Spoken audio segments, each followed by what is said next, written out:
thank you for coming out on a beautiful Sunday. I know that people have so many places to go, but he's so worth it, right? I'm going to do a little nostalgic thing. I discovered when She Rides Shotgun came out, the first time I was aware of you. Couldn't believe how wonderful it was. Couldn't believe how nobody had heard of it when I would mention it, which frustrated me. Me too. Yeah. And he won an Edgar for it. The very first book he did, he wins an Edgar. Now, how wonderful is that? And how often does something like that happen?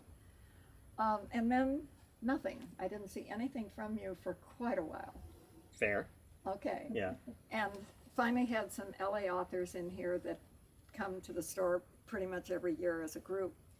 And I mentioned him and said, where is he? What is he doing? And they said, oh, he's writing film. He does films and he does TV.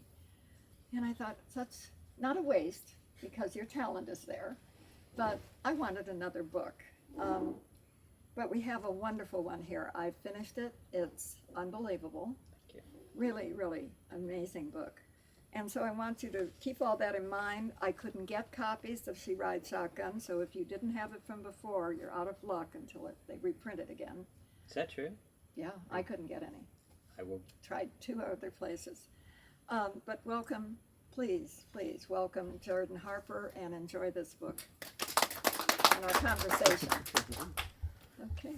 Thanks everybody for coming out. She Rides Shotgun in your trunk. I should. I have a whole box full of them at home that I would have brought if I had known. Well, run home. I'm gonna stamp, Yeah. I'm gonna stamp my foot. Okay. All right. In fact, I had to throw out a whole box of them because of the rains recently. They got hit by my garage. I've just moved and I just learned that my garage floods. So Oh, wonderful. yeah, got that going for me. Then you went out and got those wooden things that sets everything up off the ground. We are in the process of. But the good thing is that because it's Los Angeles, like that happened, and then now it'll never rain again for another year. So I have time to plan. Yeah, I know. You want me to just start, or you want to talk? What do you want to do? Well, I want to know how you came up with the plot for She Rides Shotgun. For She Rides Shotgun?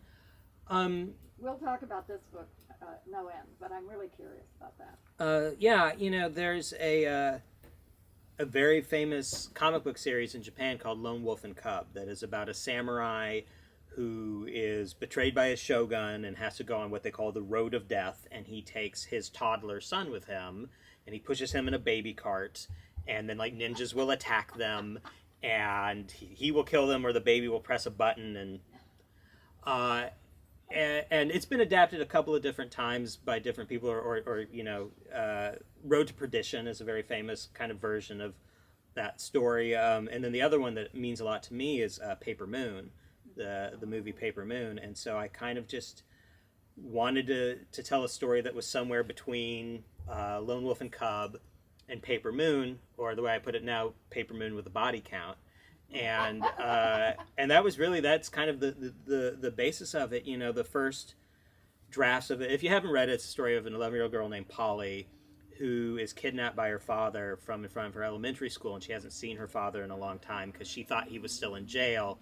It turns out he's just gotten out of jail, and he has to kidnap her because they've been marked for death by the Aryan Brotherhood because of something he did in prison. And so I made the mistake in my early drafts of the book of thinking the father was the main character, and the first draft of She Rides Shotgun was written from the dad's point of view. And then when I put it aside the way writers do and let it rest, and then picked it back up, I started reading it. I was like, oh no, this isn't the dad's story at all. It's the daughter's story. She's the interesting person. She's the one who goes through a change in this. So basically I had to do a page 1 rewrite and start the book all over again. Didn't change the plot at all, but I decided to rewrite almost every page because I realized I had to tell it from Polly's point of view. And that to me was that was a big step for me as a writer to understand. When I wrote it, when the dad was the main character, it was very macho and tough and sort of more of a Parker-esque novel. And I've come to realize I'm not that kind of writer at all. I'm much more interested in people who have weaknesses or think they are weak and learn they are strong.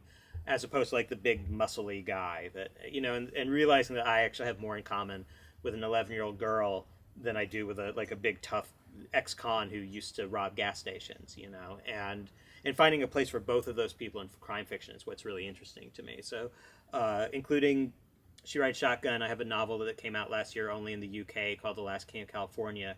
And this novel, and the one that I'm writing right now, so far, everything I've written has had one male and one female point of view. And I think, I'm not saying I'll always stick to that because that's limiting, but it's very interesting to me to kind of go back and forth between those two points of view. So, but that's really where She Rides Shotgun came from, was just that desire to take this samurai story and turn it into something that could be set in the Inland Empire of Southern California. Oh, it was very effective, Thank you. obviously, to bring you an Edgar. So, No, you know, we were talking a little before this started that I just did an event where I got to ask Michael Connolly questions, which was very cool, and he also won the first Bosch novel won best first novel at the Edgars, and so he's like, all right, you know, it's really good to win that one because you can only win it once. You know, you can win best book with any of your books, but you can only win best first book once. And it's like, that's true. And he's like, have you started collecting all of them yet? And I'm like, no. But Michael Connolly apparently has every single book that has ever won a first Edgar because he won one and he thought that would be a cool thing to do. And he probably has a lot more space and money than just maybe. yeah, maybe Yeah. than I do. But no, it was great. I mean, obviously, winning the Edgar was, and you know, as you mentioned, and I wish it wasn't this way. The book is very well critically regarded. It was not a great seller, and the Edgar is really what kind of got people to start really reading it, and it's gaining in reputation as time goes on, and now that everybody knows is selling, I've noticed an uptick, and She Rides Shotgun is selling as well. So Well, I had several copies of that and the short story. yeah, Love and Other Wounds, my short And story collection. Once it was announced that you were touring and coming this way, they came in and cleaned me out. Yeah. They all sold. So, Well, I feel like I might need to go yell at Echo if you're having a hard time getting She Rides Shotgun, because I know it's not out of print. So. No. But that, and I had the short story, several of those, and Yeah. everything went, which was a good sign for your event Yeah, coming yeah. up today. Ka-ching. Exactly. Yeah. So no, that's good though. So then coming to this one, again, was what brought you to tell this story? So yeah, I mean, as you referenced earlier, I work in television as well, and I have for most of my literary career. But I got one of the things that really kind of slowed me down, as you said, was I got the chance to adapt James Ellroy's L.A. Confidential into a TV show. Thank you. And we sold it to CBS, which was not where we wanted to send it. You don't really think James Ellroy CBS is not. No.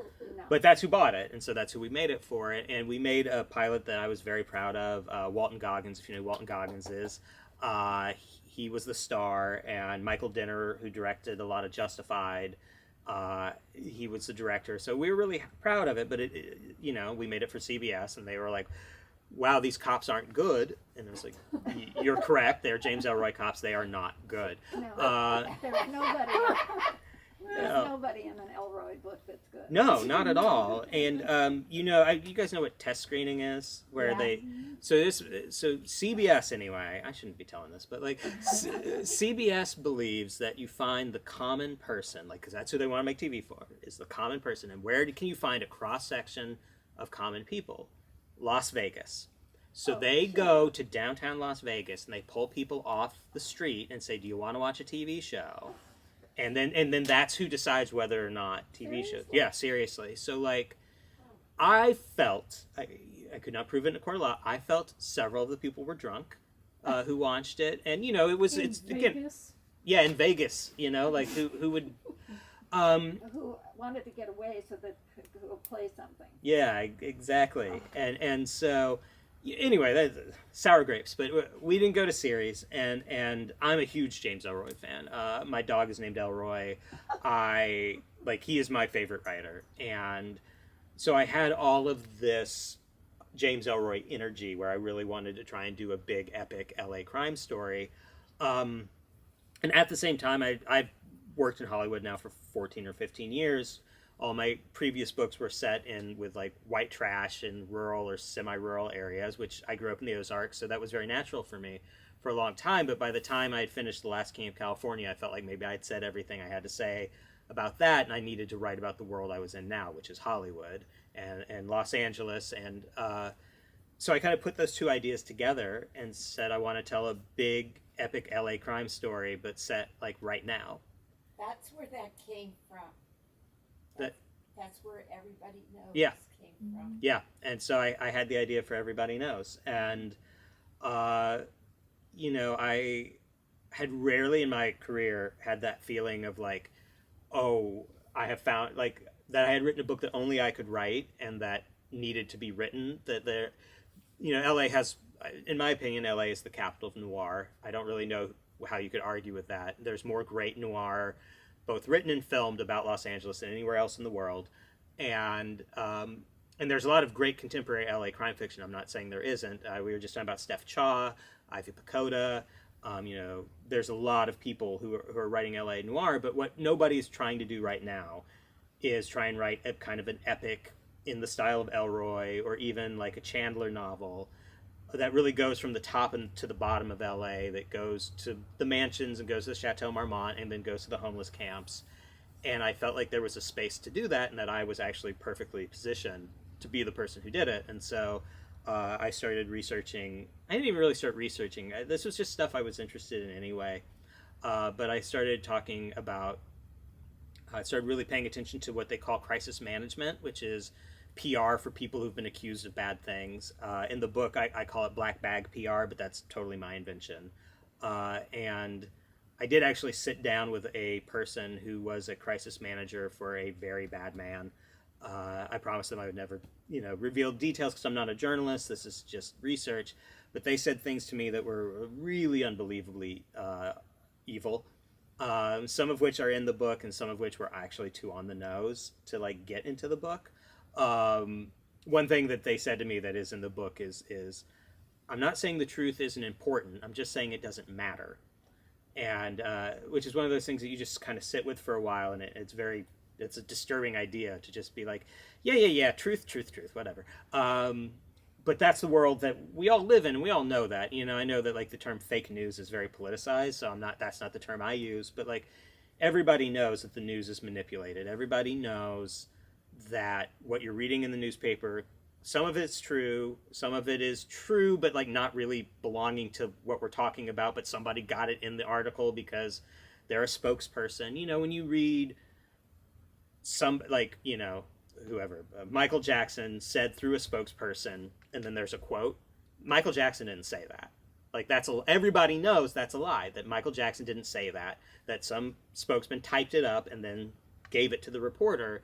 And yet we quote it like it's an actual statement from the person. And that's just like one of a million ways that the news are just kind of massaged, or, you know, what gets written about, what doesn't, what gets written about a lot, and what gets written about on page 8. Like, all those things are going on all the time. And I'm just really interested in that. So I wanted to find a novel that could talk about those ideas while also being like a page-turning thriller, you know? And you did. Thank you. Questions? Because I have more, but anybody, please. So how much research did you actually do for this book? Well, I have a thing where I try not to do a lot of what other people would call research, because I just try and chase what I'm really interested in. But like a couple of years, so I'm already reading about it, is what I mean. It's less that I'm going out and finding things. It's more that I keep files, and I have a website that it's like a personal research website where I keep long lists of articles about Hollywood, or about scandals or murders or conspiracies or police brutality, or, you know, all these things that I am personally interested in learning about. And as I was writing Everybody Knows, I would refer to that a lot, but it was something that I'm keeping now and I'm using for the next book. And like, so there's a lot, but there are a tremendous amount of true stories that are fictionalized in this book. Because in the book, I started the book because you talk about the hotel. Yes. And you talk about the stories about people that lived in the hotel at various times. Yeah. And it's like, it triggered memories of me hearing about those people that lived there. How true are those? Well, I mean, you're talking about the Chateau Marmont. Yes. And the Chateau Marmont is famous, and Yes. like, you know, John Belushi, what's that? Infamous. John Belushi did die there. Yes. I can't remember the name of the fashion mogul who died there. Helmut Newton? Somebody, you know, Jim Morrison definitely did crack his head open there. And, you know, talking about realism, I don't even know if you would call this research, but I did check into the Chateau Marmont to write the first chapter. Okay. And so, like, a lot of the details, including every celebrity named in the book except for one, is a celebrity I did see in the place that I saw them. So when you read the chapter of the Chateau Marmont and it says that we saw Walton Goggins there, I did, which was weird because I actually know Walton Goggins. But there were also people there I didn't know at all, like Gary Oldman is mentioned. I did see him there. And like other people, Dakota Johnson. Yeah. And like even to the thing of like, you know, when you meet May, who's the main character, who's one of these black bag publicists, she's at the Chateau Marmont to solve a problem for an actress who's staying in one of the cottages. And as she's walking in, she's taking in how beautiful it is. But there's just this one weird detail that kind of hints at the corruption. It's there's a concrete Buddha that's been knocked over Yeah. and been decapitated. That was there the night I checked in. And much like in the book, then it was gone. You know, they swept it away, and it was like it was never there. So, I mean, as far as research goes, one thing I do is I go to places, and a lot of this is just my whole LA has been poured into this book, and that's one of the problems I'm having with writing the second one, is that I emptied my Los Angeles into this book, and then the pandemic happened. I mean, I wrote this during the pandemic, and then I haven't really refilled that tank because I've just done less than we all used to do, you know. So I'm working on that right now, but nearly every place that's mentioned is a real place. Even if I don't name the restaurant that they're at, I know what restaurant it's based off of. But again, that's less research than just me taking my life and Okay. fitting it into a book, you know. But the chateau is just, I mean, that's a place I've been fascinated with from the beginning, you know, and especially John Belushi, who, you know, I'm the right age to have like really loved John Belushi when I was very young, and then have him die there, I think, is just legendary, like you said. Okay. Yeah. Yeah. What is your writing background? When did you start and know that I'm going to be a writer? I'm going to I always wanted to be. I'm one of those. I just one of those. like I used to dictate stories to my mom before I could write, and she would make. I would draw the pictures of the monsters fighting, and then I would tell her what to write. You know, and I had a like I wrote little spy novels that I used the toughest name I'd ever heard, which I must have learned from my mother because the spy's name was Max Factor. And It's makeup. well, I know, but it's if you didn't know it was makeup, you'd go, "That's a tough name, right?" So like, I mean, I'm talking about like at the age of like 9 or 10, I was doing that. I was making comic books. You know, I wrote for my high school newspaper. I used to think I wanted to be Hunter S. Thompson, was who I didn't know I wanted to be a novelist all the time. Sometimes I thought I wanted to be a journalist, and I was a journalist in my 20s. I was a music rock critic and things like that, which was fun, but like that's not a lifestyle I wanted to have my entire life. And I was aware of the fact, I don't know how to say this, like that I was better at making things up than I was telling the truth, and I didn't want to become that kind of journalist. So I thought it was probably better if I started making things up in a place where that was okay. I didn't make up a lot of stuff. I could just feel the urge to like, you know, what would make this story better would be if blank happened, and you know, it's like no, don't do that. But and then, you know, I wrote short stories. Even when I was a journalist, I was starting to work on crime fiction. And then I moved to New York, and I met a man named Todd Robinson, who ran Thuglit, which is just this incredibly important website that published short crime fiction in the like mid 2000s. So like I came out of there, S.A. Cosby came out of there, Rob Hart, Alex Segura, Megan Abbott used to publish there. Like a lot of people got their start at Thuglit, and so I started writing short stories for Todd, and he published them, and then I used one of those short stories to break into television. I took it and turned it into a TV script and used that to get into the Warner Brothers Writers Workshop, which placed me with The Mentalist. And I was there for 6 years. I wrote 14 episodes of The Mentalist, including I co-wrote the finale, and then I was in television. And there's been no backing out since. So, yeah. Very varied, a varied background, which adds to everything, though. Yeah, always writing, but all sorts of different kinds of writing and different. I still love. I did some film criticism in that same period of time when I was writing about music, and I still love film and music, and they play a lot of my creative processes involved with keeping creative things coming into my head and things like that. But it's always been writing. I've made my living as a writer almost my entire adult life. So yeah, kind of from the beginning. Who's your favorite author? Well, yeah, James Ellroy is my favorite. I don't think every book he's written is perfect at all, but I think that when he was hitting his stride, I think he's the most interesting and like pulpy yet somehow accurate about America writer that there is. And I just, when you're talking about the original LA Quartet plus American Tabloid, I just think that is a run that's pretty unmatched.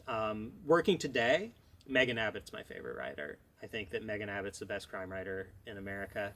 I also really like, I grew up reading Jim Thompson and kind of those more noir-y guys, David Goodis. Is somebody taking notes? I can tell you, we can talk afterwards. I can make a list. But have you never read Megan Abbott? No. Oh, you guys, yeah, Megan Abbott's the best.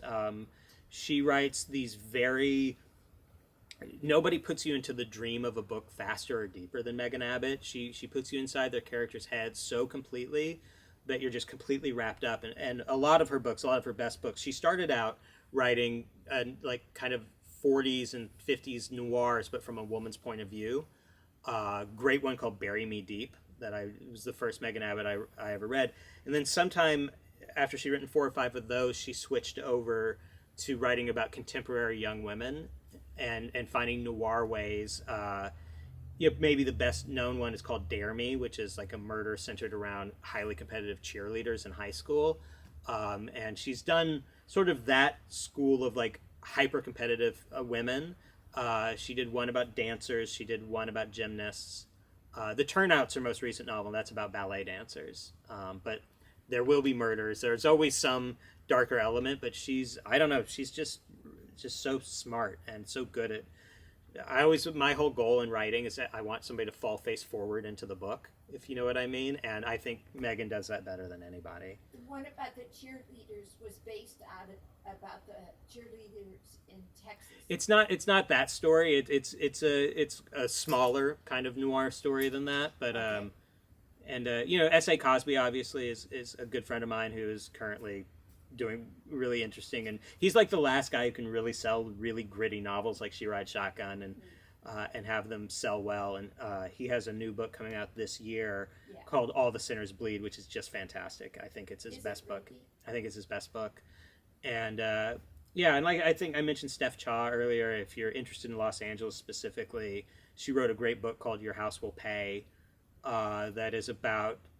It's fairly well known in Los Angeles, but not nationwide. Steph is Korean American, and it's a novel about the tensions between Korean Americans and black citizens of Los Angeles who've always had a very tense relationship. That in the 90s, the LA riots there was a lot of violence between those two groups, and she writes a very good mystery novel kind of exploring that idea. So, I mean, those are just some of the people I like, but Thank you. yeah. Welcome. How many books have you written total?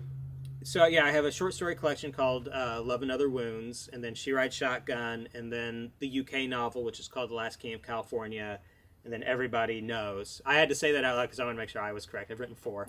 4 that are going to be published. I have a novel I wrote before She Rides Shotgun that will never be published, and I'm not being cute. I'm not like, I just had to get one out. Something, right? What's that? Can't coax you into something.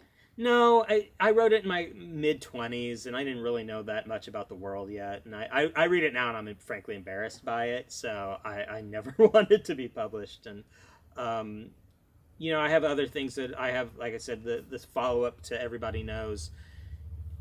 I'm almost done with the rough draft, but my rough drafts are very, very rough, so I still have a lot to do. But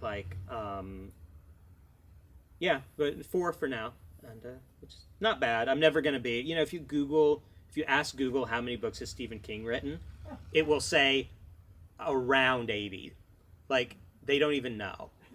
And I'm never gonna be like that. I said I got to meet Michael Connolly a couple of months ago and interview him about. And he writes very differently than I do because he just writes a book every year. And I'm like, that's rude. Like, it's rude. And I was like, have you ever had writer's block? And he told me, he was like, well, because I write all my books to take place in the moment that they're published in real time. And he said, when the pandemic first started, I was really not sure how to handle it. And so I didn't write anything for about 6 weeks. And then I figured it out, and I started writing again. And I was like, that's a rude answer. Like, I've had years lost to not knowing what to do next. But there are people, and I think for Connolly specifically, and a lot of the other guys who are that kind of prolific, they were daily newspaper writers at one point in their life. And I've had a lot of great writing training in my life, but that is a level of like, no, execute right now, that I don't have. And I think that's where those guys, again, like Connolly, you can write. I think he's on just now his book 38, I think. Yeah, so it's a different kind of writing than what I do, but like, it's really impressive. Do you have certain times or certain days that these are writing times, or does your television work kind of drive what's going on around it? When I write, when I have writing going, I get up around 5 in the morning, and that's where I do my fiction writing. Yeah, that's when I feel freshest, and I just kind of write until my partner wakes up, and then go on with my day. I haven't done that for the last couple of months. Between having a book come out and I just started a new TV job, those two things have kept me from writing for about 2 months. But I'm fine with that because I don't like that. Like, if somebody can write a book every year, that's great for them. I'm not that person, and I don't feel guilty about that. And so I would like to start again in like a week or so, and then but for me it's the first thing in the morning, and write what you can, and like I said, I try not to have a word count or anything like that. It's just write until Megan wakes up, and that's good. That's a good day, and I think this book will be out. It won't be as long between books this time, I hope, but like, it doesn't feel like it. It's also these books are hard. Like there's a lot of plotting. There's a thing we do in television writers' rooms where we all sit around a table and we talk about ideas, and there's a person in the corner called the writer's room assistant. They just type, and they just listen to everybody, and they type up the notes. And then, you can always reference, hey, what did we say on Tuesday about that one thing? And they'll know because they were taking notes the entire time. So I had just gotten out of a TV room, and I'd had the idea for Everybody Knows, and I knew it was going to be really complicated because it's like it's a lot of moving parts and things like that. And so I asked the writer's room assistant, would you come work for me for 1 week and just sit at a table and like just listen to me talk for a week, and then do what you do and help me organize my thoughts. And it worked really well. And because there's always that question about like, do you plot or do you not? And nobody who writes books like these don't plot. Elroy plots. They always say Agatha Christie didn't know who did it till she got to the end. Yeah, I don't know. Maybe, I don't know.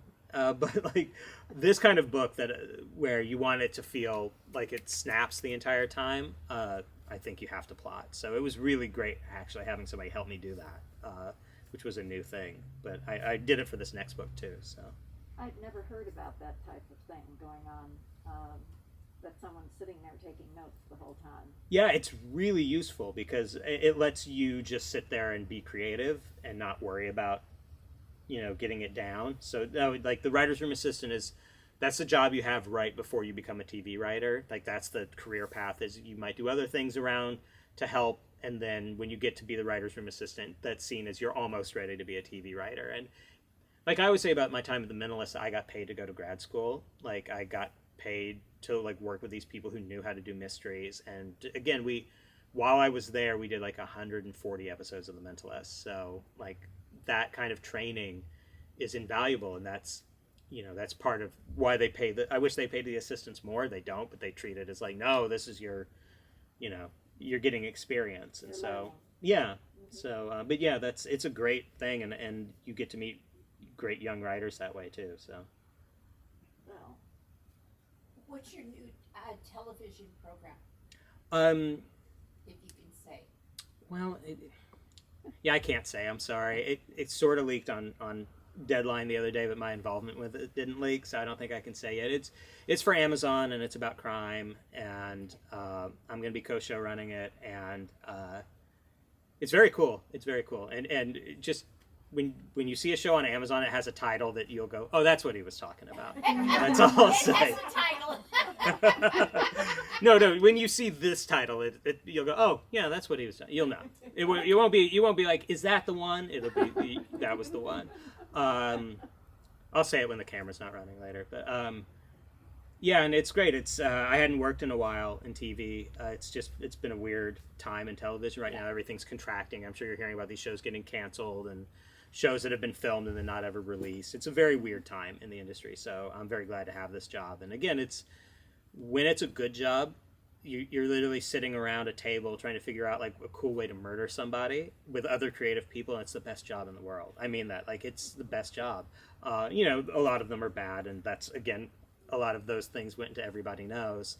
A lot of this book, Everybody Knows, is about my own, I don't know what the word is, reticence, I guess, about working in Hollywood, that it's a really toxic place, and like everything you've ever heard about Hollywood is true. And trying to justify or deal with the feelings that you have making a living in that environment. It was a lot of why I wanted to write this book, but I'm the kind of writer, I'm never going to write a book about like a TV writer who feels kind of sad about his job. That's not interesting to me. So I took those feelings and put them into the shell of this woman, May, who, solves these evil problems and like is in the belly of the beast and all of that stuff. Cause that's just how I've always wanted to read stories, and the way I tell stories is to always find that elevated, more fun version of what's actually going on in my life. That's been very, So I do have a question. So you're a TV writer and an author. Yeah. So do you find that having both those skills kind of work together? I know you said you only have 4 books, so you haven't been writing novels as much as you've been in TV? Yeah, I mean, TV is it's easier, frankly.